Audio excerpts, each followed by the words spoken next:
ഇവൻ ഇതെവിടെ പോയി? നീ എവിടെയായിരുന്നു മോനെ? ഇതാ ഈ മരുന്ന് കുടിക്കും. എന്താ മോനെ, നിനക്ക് സുഖമില്ലേ? അമ്മേ, രാജൻ വന്നു. അമ്മേ വന്നോ? എന്നിട്ട് എവിടെ? വന്നിട്ട് അമ്മയെ കണ്ടില്ലേ? ഇല്ല.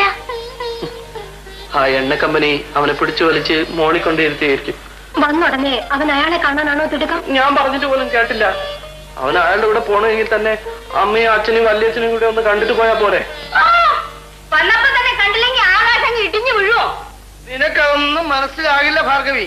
നിങ്ങൾ പുതിയതായിട്ടൊന്നും എന്നെ മനസ്സിലാക്കി തരാൻ നിൽക്കണ്ട. ഒന്ന് പോ മനുഷ്യ. നീ പോ മനുഷ്യ എന്ന് പറഞ്ഞ് വയസ്സുകാലത്ത് ഞാൻ എവിടെയെങ്കിലും പോകേണ്ടി വരും. അല്ലെങ്കിലും പുതുതായിട്ട് ഇവിടെ കയറി വന്ന ചില എമ്പോക്കുകളൊക്കെ ആയിട്ടാണല്ലോ ഇവിടുത്തെ സന്തതികളുടെ സഹവാസം. അല്ല, രാജന് ഇവരൊക്കെ എങ്ങനെ പരിചയം? രാജന് ഉഷയെ നേരത്തെ അറിയാത്രേ. ഓ, അപ്പൊ കളയിൽ പോയി പഠിക്കാനല്ല, ഇങ്ങനെയുള്ള പെമ്പിളരൊക്കെ ആയിട്ട് ഇങ്ങനെ ചുറ്റിത്തിരിഞ്ഞ് കളി. എടാ, നീ പെട്ടിയെല്ലാം മോളെ കൊണ്ടു വയ്ക്കേ. അപ്പോ ഇവിടെ തന്നെ താമസിക്കാൻ തീരുമാനിച്ചോ? ഇപ്പോഴത്തെ തീരുമാനം അതാണ്. നീ എന്തിനാ നോക്കിക്കൊണ്ടിരിക്കുന്നത്? നീ മരുന്ന് കുടിക്കുക, നിന്റെ സൂക്കേട് ഭേദമാകട്ടെ. ഇവിടെയുള്ള മറ്റുള്ളവരുടെ സൂക്കേട് ഞാൻ ഭേദമായിക്കോട്ടെ.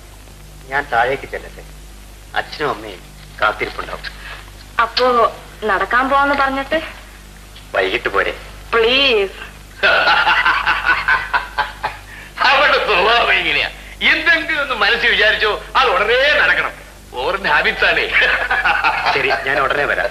കുറച്ചേരം കാത്തിരിക്കും. ഓ, കാത്തു നിൽക്കാം, പക്ഷെ വരാതിരിക്കരുത്.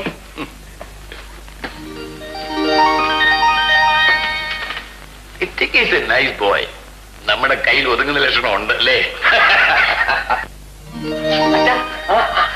രാജനോ മോനെ? പരീക്ഷയൊക്കെ കഴിഞ്ഞോ? കഴിഞ്ഞു വച്ചാ. രാജാ, നീ നല്ലപോലെ എഴുതിയോ? നന്നായിട്ട് എഴുതി. ക്ലാസ് വിട്ടു വച്ചാ. അത് പിന്നെ കിട്ടാണ്ടിരിക്കും. അവൻ എന്റെ മോനാണ്. നീ പോടി, അവൻ എന്റെ മകനാ. രണ്ടുപേരും മിണ്ടി പോരുത്. അവൻ എന്റെ അനിയനാ. അനിയ, ഒരു ചേട്ടന്റെ അധികാരം ഇതേവരെ ഞാൻ എന്നോട് കാണിച്ചിട്ടില്ല. ഒരു കാര്യത്തിലും എന്നോട് ഉപദേശിക്കാനും ഞാൻ ശ്രമിച്ചിട്ടില്ല. കാരണം നിന്റെ അത്ര പഠിപ്പൊന്നും എനിക്കില്ലല്ലോ. പക്ഷേ ഇന്നും ഒരു കാര്യം എനിക്ക് പറയാനുണ്ട്. എന്താ ചേട്ടാ? ആ എണ്ണ കമ്പനി ഉണ്ടല്ലോ, അവൻ അത്ര നല്ലവനൊന്നുമില്ല കേട്ടോ. അനിയൻ അയാളുമായിട്ട് കൂട്ടുകൂടരുത്. ചേട്ടന് വെറുതെ ഓരോന്ന് തോന്നുകയാണ്. അവര് പുറം രാജ്യങ്ങളിൽ ജീവിച്ച് ശീലിച്ചവരല്ലേ.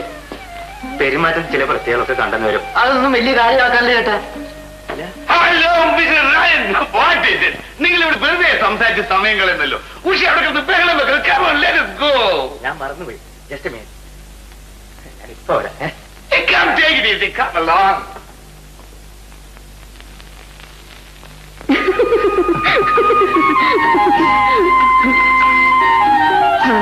എന്തൊരു ഭംഗിയാണ് ചേട്ടാ. ഉഷേ, നിനക്ക് ഈ സ്ഥലം ഇഷ്ടപ്പെട്ടോ? ഇഷ്ടപ്പെട്ടു.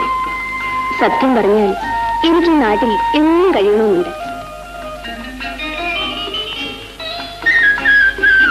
ഉഷേ, നമ്മൾ തമ്മിൽ വീണ്ടും കണ്ടുമുട്ടുമെന്ന് ഞാൻ ഒരിക്കലും പ്രതീക്ഷിച്ചിരുന്നില്ല. അന്ന് ഞാൻ വളരെ മോശമായി പെരുമാറിയല്ലേ. പിന്നീട് അതേപ്പറ്റിയൊക്കെ ആലോചിച്ചപ്പോഴൊക്കെ എനിക്ക് വല്ലാത്ത വിഷമം തോന്നി. അപ്പൊ നീ പിന്നീടും എന്നെ കുറിച്ച് ഓർക്കാറുണ്ടായിരുന്നു. ആ ഉഷേ, എനിക്ക് നിന്നോടൊരു കാര്യം പറയാനുണ്ട്. എന്താ രാജേട്ടാ? എനിക്ക് നിന്നോട്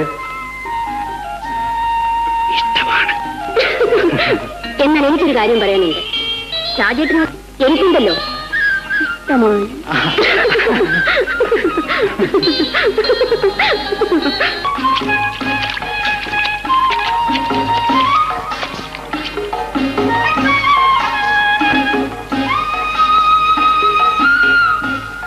നീ എന്താ ഇത്ര നേരത്തെ?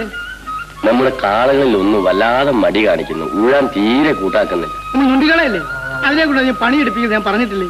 ആ കാളയല്ല ചേട്ടാ, ഇത് സ്വാധീനമുള്ള കാളയാ. അത് മൃഗമല്ലേ.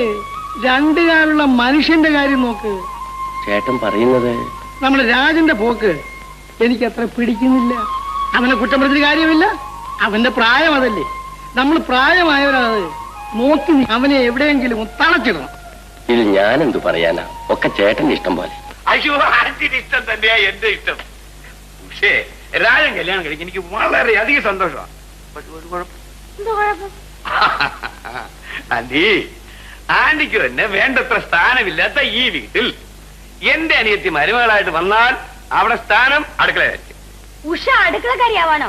എന്റെ ജീവനുള്ള കാലം ഞാൻ സമ്മതിക്കില്ല. ഇതിങ്ങനെ നാവുകൊണ്ട് പറഞ്ഞിട്ട് ഒരു വിശേഷവും ഇല്ല.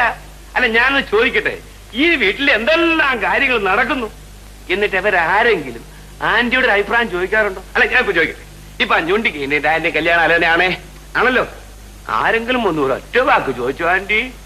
ഇല്ലല്ലോ. അല്ല, അതാ ഞാൻ ഈ പറഞ്ഞത്. ആന്റി ജീവിച്ചിരിക്കുന്ന സ്ഥിതി ഇതാ. പ്രഭാര, നിനക്കൊരു കാര്യം അറിയാമോ?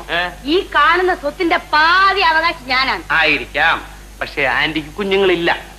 ആന്റിയുടെ സ്വത്ത് ആന്റിയുടെ കാലശേഷം നമ്മുടെ ഉഷയ്ക്ക് വന്ന് ചേരണം. അതിനുള്ള പോംവഴി നമ്മൾ ഇന്നേ കണ്ടുവെക്കണം.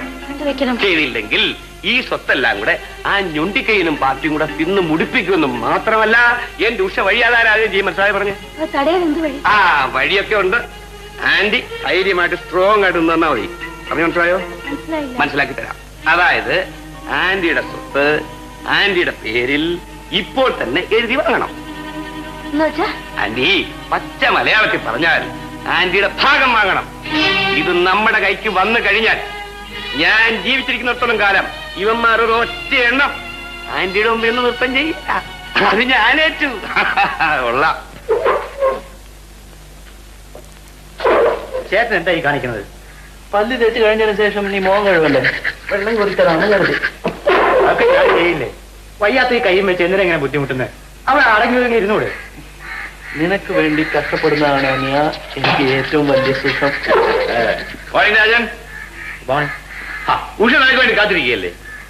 എന്തിന്? ബ്രേക്ക്ഫാസ്റ്റ് കഴിക്കണ്ടേ? നമ്മൾ everything is ready. She is getting impatient. Come on, make it quick. Raja, നീ ഇപ്പൊ എവിടെയും പോകണ്ട. അമ്മ നല്ല ഒന്നാന്തരം പുട്ട് ഉണ്ടാക്കി വെച്ചിട്ടുണ്ട്. വാ, നമുക്ക് പോയി അത് കഴിക്കാം. Puttu? Hey Rajan, what does it mean? Oh my goodness, boiled cake. ഇടാ ഞൊണ്ടിക്കയ്യാ, ഈ 20 നൂറ്റാണ്ടിൽ ഒരു വല്ലതും തിന്നുവോടാ? ഞാൻ ഇരുന്നു. ഞങ്ങൾക്ക് അത് മതി. താൻ പോയി തന്റെ ജോലി നോക്കണോ? എന്തൊക്കെയാ പറയുന്നത്? Let him go to hell. Come along. ചേട്ടാ, ഞാൻ പോയിട്ട് ഇപ്പൊ വരാം.